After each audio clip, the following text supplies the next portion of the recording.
Hey, what up? This your boy Rickey Smiley, and I want to come talk to you today. Supposed to be on vacation. We've been on the radio actually a couple of days, and I'll be on tomorrow. Supposed to be on vacation this week, but I couldn't just sit down and just lay down and not be concerned about everything that's going on.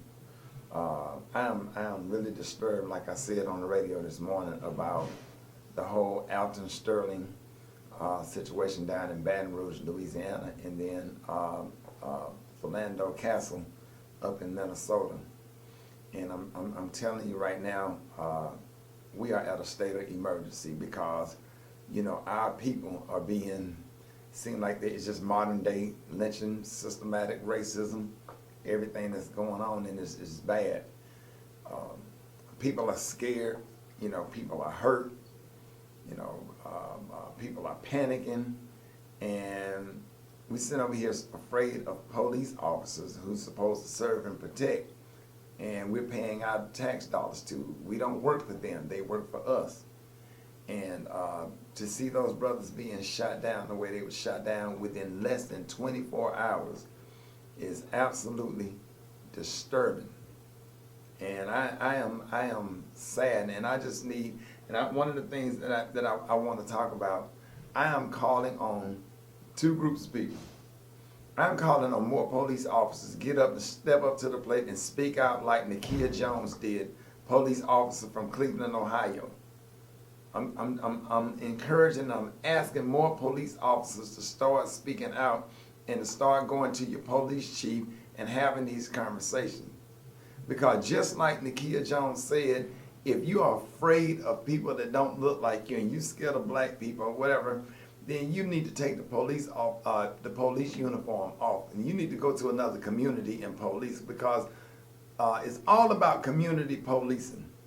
You can't come in our neighborhoods with a cowboy mentality, and I'm gonna clean this neighborhood up with this doggone cowboy mentality, this Matt Dillon type of mentality. When I say community policing, I'm talking about basketball, football, baseball, study groups, reading to the kids, getting to know kids. We had community policing growing up. I know police, hey Ricky, go over there and sit down before I come over there and knock you out and before I tell your mama. That's what community policing about. And some of those same officers that got on my ass when I was in high school, and they got on me for showing out at McDonald's on top of the cars, dancing and acting crazy and goofy. I am friends with those officers to this day, and I thank them for putting me up against the wall and taking me on the side of McDonald's and having a conversation with me, telling me, hey, you better get it together, or I'm going to kick your butt, or I'm going to go home and tell your mom what you did when you get your butt kicked at home. That's community policing. That's what community policing is all about. You don't have no relationship with nobody in the community that you're trying to police.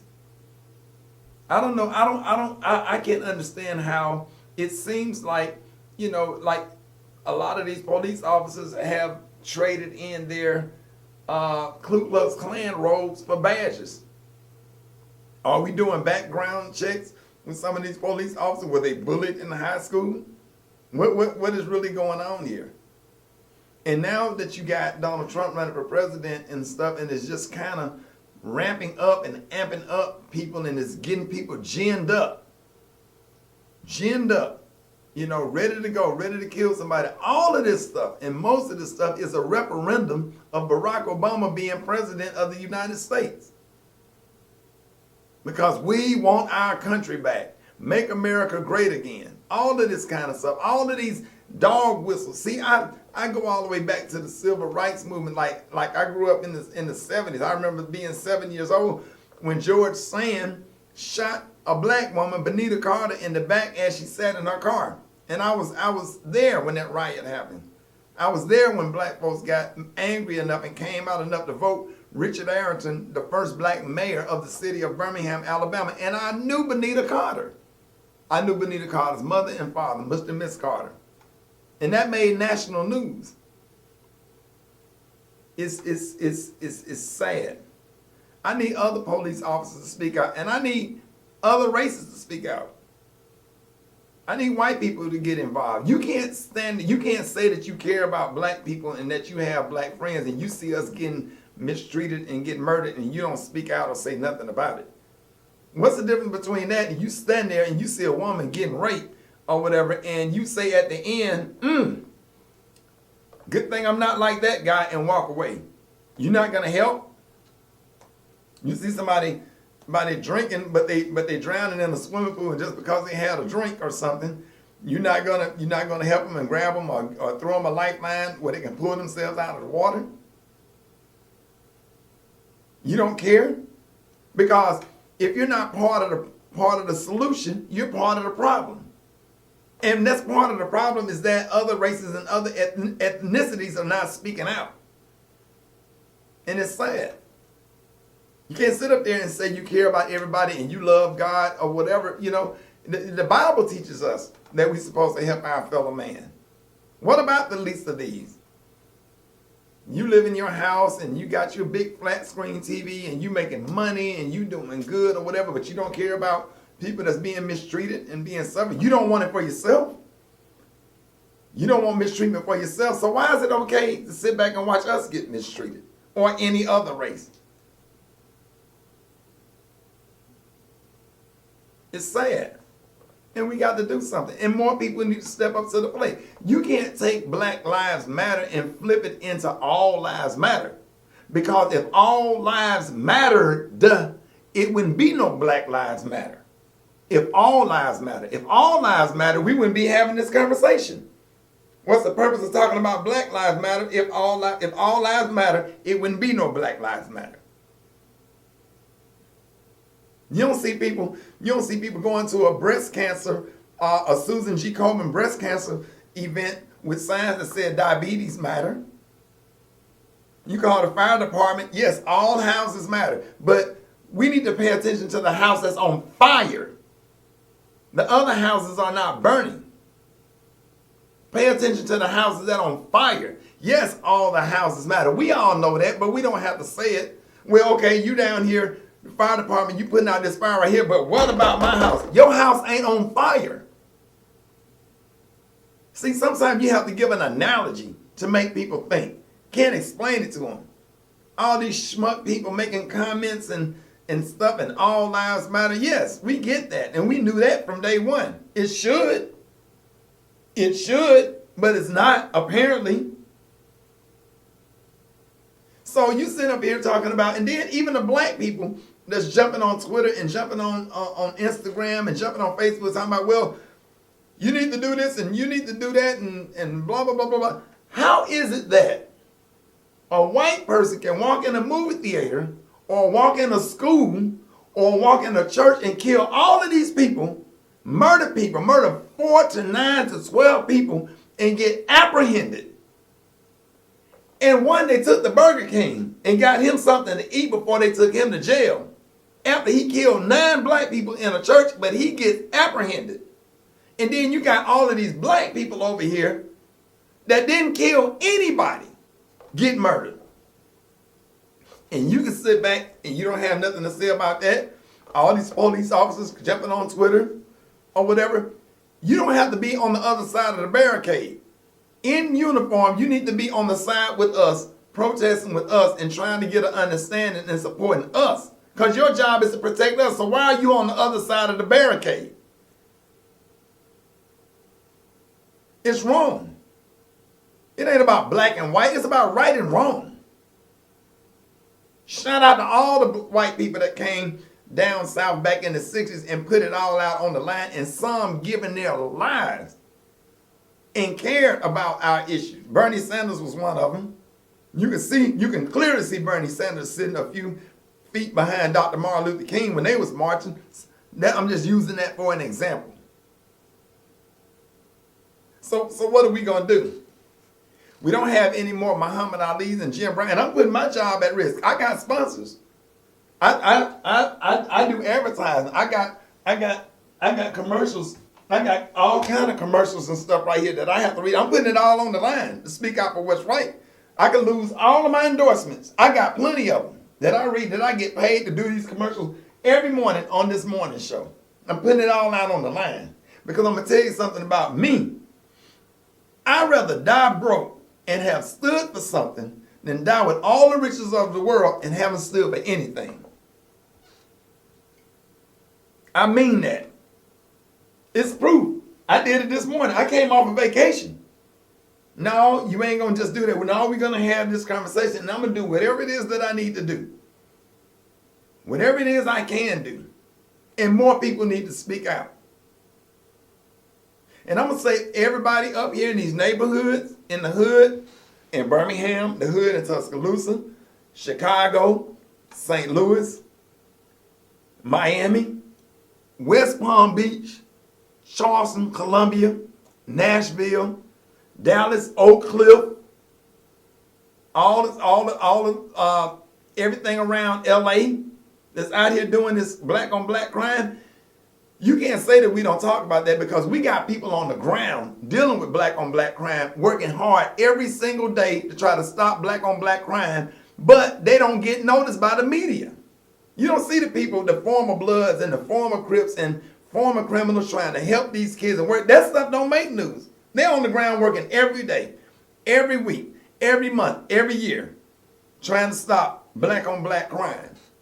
So you can't say that we don't care about black on black crime. But the difference between black on black crime and white on black crime is when it comes to black on black crime, they get prosecuted and get sent to prison for the crimes that they committed. So why isn't it good enough for white people when they kill a black person in his own video, unless we got lying eyes, in his own video, so why aren't they good enough to go to jail? You throw all these black people in jail and you're making money off of the system, having all of these prisons and stuff, and now all of these black men that's locked up for weed, and now white men get to make money off weed. So if white men get to make money off weed, then it needs to be, I think they call it, not a referendum, but it needs to, whatever the word is, they need to let all the black people that's locked up for weed, if weed is legal, making money off the system. Mass incarceration. And I promise you, the next time Hillary Clinton come on my morning show, I promise you, since she's the Democratic nominee and Donald Trump has been invited to, because I have real questions about the presidential candidates and their issue on white on black crime with police officers and police brutality. Where's the Muhammad Ali's and the Jim Browns? You understand what I'm saying? Muhammad Ali laid it all out on the line. Gave up his title, his license, everything. Went broke. Trying to do what's right. If all these football players for Alabama and LSU and Auburn and Ohio State and Florida State walk off that damn field, and the Dallas Cowboys and the Baltimore Ravens and the Cleveland Browns and the Cleveland Cavaliers and the Golden State, if all of y'all walk off that court and off that football field, I promise you right now, somebody gonna get on the phone and call somebody, and it's gonna start some change. It's gotta stop, and it's not fair. You don't treat people like that. But the good news is the other. Let me see. We got to stop this black on black crime. Because how you go out here and kill your own brother, but George Zimmerman walking around, doing gun shows, doing autograph signings, sold his gun for $200,000. But you want to go out here and kill your own brother, but George Zimmerman walking around. And all these other folks walking around. You ain't going to do nothing to them, but you go over here and kill somebody over some territory that's not yours, or some property that's not in your name. My hood, my property, my area, it ain't in your name. But George Zimmerman walking around, the one that killed Trayvon Martin, he's still walking around. He's driving through Texas in this Bronco with the windows down, listening to music and kicking it. But you ain't gonna do nothing to him, but you go over here and shoot somebody else and kill a 14-year-old kid. See, it's messed up. We got to do better. Because me, Jeff Johnson, Reverend Al, a lot of these pastors out here and different people, we can't do what we need to do because all of the attention, you taking up all of the attention from, and now the focus is not on what we're trying to do to make change and to make things better for our people because all the attention is on you and the bullshit that you doing. You making it bad for us.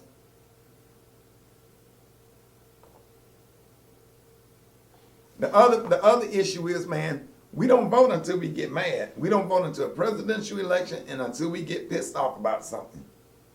And midterm elections are important because these are things from the governor, police brutality. That's a local situation.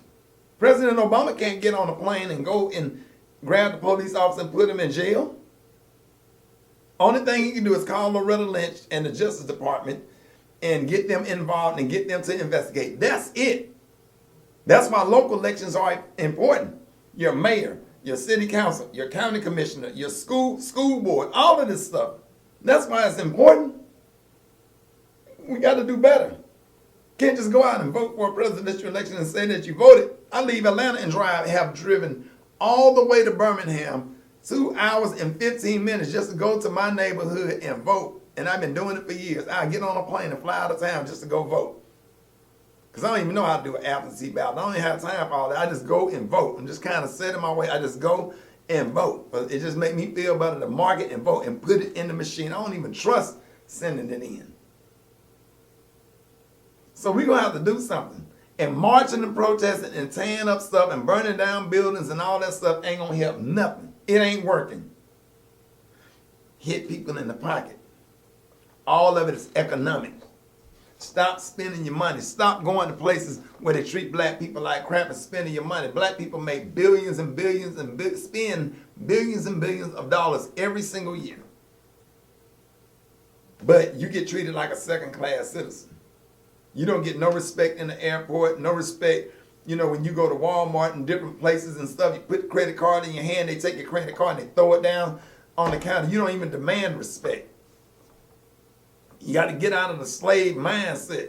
I demand respect. If I put my credit card in your hand, you put it back in my hand like I gave it to you because you don't want to touch me. If you don't want to sit next to me in first class, get your ass up and move. Don't ask me, what do I do? What do you do? See, I demand respect in these airports. And when I travel and when I go to the hotel to get my hotel room when I'm out of town doing shows and stuff, I demand respect. I carry myself like a distinguished gentleman. Ain't got nothing to do with on stage. I'm a whole different person. But I'm telling y'all, I'm challenging white people. I am challenging our Latino brothers and sisters, black people, police officers. I'm challenging y'all to step up to the plate and speak out. I'm challenging all athletes I dare you to walk off the field. I dare you to get the rest of the Cavaliers and the rest of the Mavericks and the rest of the Miami Heat and the Dallas Cowboys and the Alabama Crimson Tide or whatever and all the HBCUs. I dare you. I dare you to start taking your kids to school at 12 o'clock. If you take your kids to school at 12 o'clock, boy, you'll take a whole lot of money out of people's pocket. Hit them in the pocket. Hit them in the pocket and see what happens. You can follow me on Twitter at Rickey Smiley and respond or go to RickySmileyMorningShow.com. Thank y'all for listening. I'll be back on this radio in the morning.